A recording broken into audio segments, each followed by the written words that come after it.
बोलो श्री गिरिराज धरण की।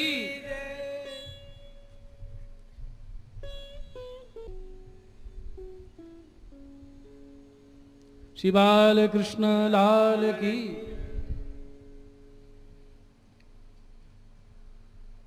परम भाग्यवान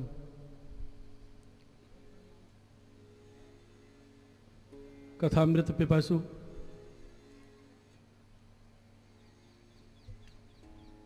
भाविक श्रोतवृंद,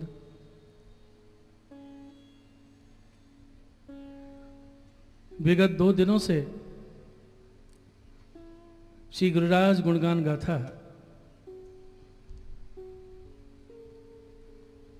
विषय पर चर्चा चल रही है।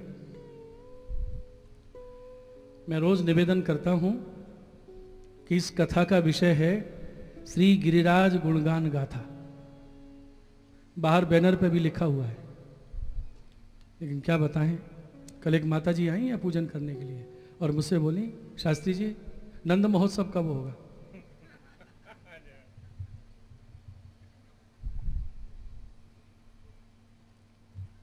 नंद महोत्सव भी होगा, इस सत्र में नहीं तो फिर अगले सत्र में होगा।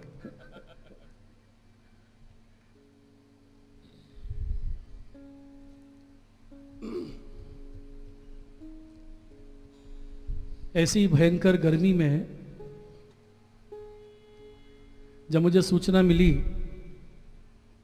कि कथा का आयोजन श्री बालकृष्ण जी की हवेली में रखने का विचार है, तो मैंने सुझाव दिया इसको थोड़ा मौसम ठंडा हो तब रखा जाए। नीचे से भी तपन, ऊपर से भी तपन, बैठने वालों को बहुत परिश्रम होगा।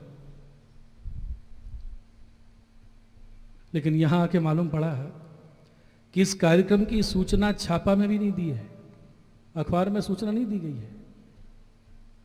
फिर ये इतने श्रोता कैसे आ रहे हैं? मुझे लगता है हमारे राजकोट की जो बहनें हैं ना, ये अखबार से ज़्यादा प्रचार कर देती हैं। पहले दिन 2 सुन के जाती हैं, चौथे दिन 4-4 को लेके आते हैं। अरे बड़ा सुंदर आनंद आ रहा है। सच कह रहा हूँ, मुझे तो प्रभु कृपा से बहुत जगह वाणी पवित्र करने का अवसर मिलता रहा है, मिल रहा है, और प्रभु कृपा से मिलता भी रहेगा। पंजाब क्षेत्र में जाते हैं, पंजाबी संस्कृति मिश्रित वैष्णवों के भाव देखते हैं। वो पंजाबी कीर्तन गाते हैं ठाकुर जी के सामने, सत्संग में पंजाबी भाषा में गाए जाते हैं। बंगाल में देखा वो बंगला के गा रहे हैं। महाराष्ट्र में मराठी संस्कृति देखी, मराठी सामग्री भोग धरते हैं ठाकुर जी को, वो हमें लेनी पड़ती है। हर जगह का थोड़ा थोड़ा अनुभव है और देखकर बड़ा आनंद होता है कि वल्लभ की सृष्टि कहाँ कहाँ विविध रूपों में विराज रही है, लेकिन भावों की जो विलक्षणता दिखाई देती है मन में बड़ा आनंद होता है। लेकिन ये आपके सामने प्रशंसा की बात नहीं है। अब ये मत समझना कि हमारे सामने तारीफ कर रहे हैं। जो हृदय ने अनुभव किया है वो आपसे निवेदन कर रहा हूं। यद्यपि गुर्जर प्रांत पुष्टि मार्ग का गढ़ है, इसमें दो बात नहीं।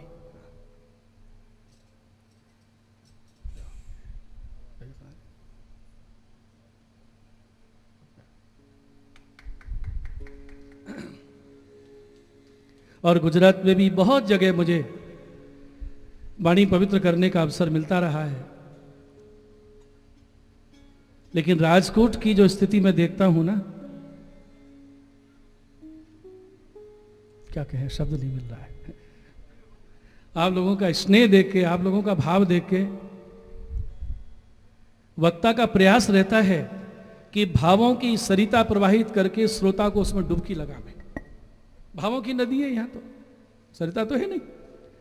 प्रयास रहता है कि भगवत कृपा से ऐसा प्रवाहित हो कि श्रोता निमग्न हो जाए, ये प्रयास रहता है। लेकिन हम यहाँ क्या प्रयास करें भाव की सरिता बहाने का। आपके हृदय में ऐसी प्रेम की सरिता बह रही है कि हम आपको क्या डुबाएं, आप हमें डुबा देते।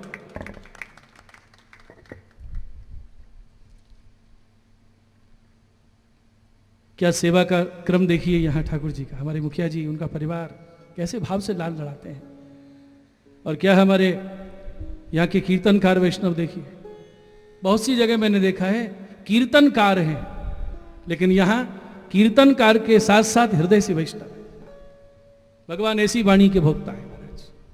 कीर्तनकार तो पहले तानसेन भी थे, लेकिन उनकी वाणी से श्रीनाथ जी नहीं रीझे। लेकिन जब गोविंद स्वामी के सत्संग से वो वैष्णव हुए तो कीर्तनकार नहीं, वो भाग्यकार कहे। नई नई युवा पीढ़ी को प्रेरणा मिल रही है, कोई पखावत सीख रहे हैं, कोई कीर्तन सीख रहे हैं। ऐसा वातावरण वल्लभी सृष्टि में बहुत कम देखने को मिलता है। और आप लोगों के सौभाग्य कि ठाकुर जी तो विराज ही रहे हैं, वल्लभ कुल भी यहाँ विराजने की इच्छा रखते हैं आपके ऊपर कृपा करने के। तो हरिगुरु वैष्णव का ऐसा समागम, ऐसा संगम बहुत दुर्लभ है। बस बालकृष्ण प्रभु के चरणों में विनती है, ये भाव ऐसे ही बढ़ता रहे, किसी की नजर ना लगे इस भाव को। सदा ऐसे ही आप 2-4 सालों में याद करते रहें और हम आपको देखकर अपनी आंखों को और कुछ सुनाकर अपनी वाणी को पवित्र करते रहें। पधारिए हमारे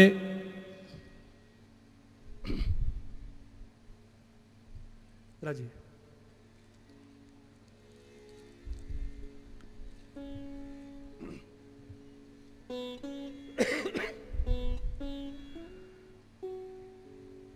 राजकोट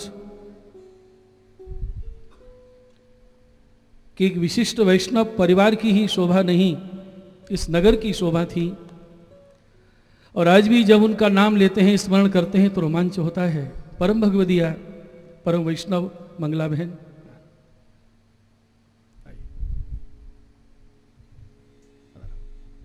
आज धरण की शिवल्लभाधीश की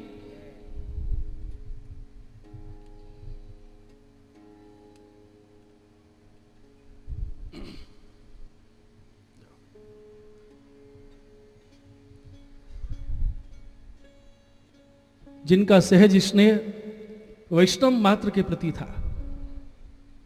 आप लोगों ने तो बहुत उनका सानिध्य प्राप्त किया होगा, मुझे तो कुछ ही समय सानिध्य मिला है। पहली बार जब हमारा राजकोट आना हुआ था, माता जी मिले थे तो मुझे आज्ञा किए, शास्त्री जी सबसे बड़े सुपुत्र गोलोकवासी गोपाल भाई, उनका स्मरण करके माता जी ने मुझसे कहा था, शास्त्री जी तमारी कथा सामड़ी ने मारा दीकरा ढेला थई गया। मैंने कहा कुछ अपराध हो गया क्या मुझसे? तब समझाया कि आपने तो उनको बावरा कर दिया। रात दिन आपकी कथा सुनते रहते थे, और अंतिम समय तक रुग्णावस्था में कैसेट सुन के ही भगवत लीला में प्रवेश पाया।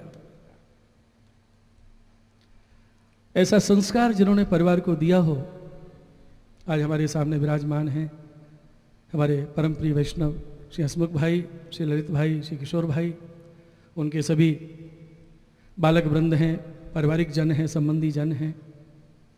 और देखिए, कल सहज मेरे मुंह से निकला था कि मातोश्री का वैष्णवों में स्नेह था, ब्रजवासियों में स्नेह था। वो तो गिरिराज जी के कुंज में ही निवास कर रही हैं, और उनके इस मनोरथ में यहाँ स्वयं श्री गिरिराज जी विराजमान हुए हैं, और हम अनुभव कर रहे हैं कि तरेठी में बैठ के कथा का आस्वादन कर रहे हैं। कल मैंने ये एक संकेतिक में आपके सामने बात कही थी, लेकिन आज देखिए माताश्री का स्नेह और उनके परिवार में दिया गया संस्कार, ब्रजवासियों के प्रति प्रेम आज सबको खींच लाया है। हमारे श्रीमद् गोकुल से पधारे हैं, जिनकी वाणी ठाकुर जी सदा सुनते रहे हैं, वयोवृद्ध अवस्था वाले श्री हरि बाबू जी कीर्तनिया जी विराजे के नहीं है? आज सुबह जब मिलना हुआ ना, तो उनकी चर्चा सुन के मुझे तो कुम्मन दास जी की याद आ गई कि कुम्मन दास जी के दर्शन तो नहीं किए, आज इनको देख के कुम्मन दास के दर्शन हो रहे हैं। ऐसे वैष्णव दुर्लभ है महाराज। और उनके साथ पधारे हैं श्री भागीरथ जी, गोकुल से पधारे हैं। और मुझे ऐसा लग रहा है कि एक भागीरथ थे, भागवत में कथा आपने सुनी होगी, जो गंगा जी लाए थे पधरा के। भागीरथ गंगा लाए, लेकिन हमारे भागीरथ जी गंगा जी नहीं, श्री यमुना जी को गोकुल से पधरा के लाए। आज यहाँ यमुना जी विराज नहीं है, क्योंकि जहां जिनका गुणगान होता है वो उस स्वरूप में प्रकट हो जाते हैं। और हमारे गिरिराज जी की तरेठी में विराजने वाले परम भागवत, परम भगवती सद्दू पांडे के वंशज